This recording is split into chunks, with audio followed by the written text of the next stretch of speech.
तो हे गाई जय जगन्नाथ मोर गोटे मिनी ब्लॉग आपको स्वागत करुँची। तो सकाल उठी गाधे पाधे रेडी होगी चल टे मामू घर आड़े बुलायापी। तो आसिक मामू घर पहुँची गली देखला बेलू आई चुली बसिक छतु भाजार व्यस्त अच्छा। साई पाक गला साई लाज कर धाई बुलचु। देखिली माई आसिले चिकेन देसी गुड़ा टी धरिकी माई देसी गुड़ा खोलिकी धोइबार व्यस्त। आसिक देखला बेलू अजा आई सब बसिक गोटे मीटिंग कर गोटे थार देख पारे ये बोधे साईर थार थार टा धरिकी घूरेली। तो थार बुलाबुली सारी सीधा चलनी नदी आड़े बुलायापी। तो मामू घर पूरा नदी साइड्रे तो आसला मैंने मामू घर गोटे नदी आड़े न बुले भल लगे। तो आसिक देखला बेलू पुणी अवधि फैमिली बैठक बस जाइए।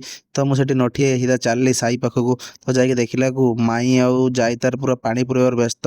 किंतु साई किसी खातिर न करी खाली मो चप्पल टी माड़ी खाली धाई बुलची। सीधा आसिक पहुँचे देखला बेलू भात आउ देसी गुड़ा रेडी खाईदेली।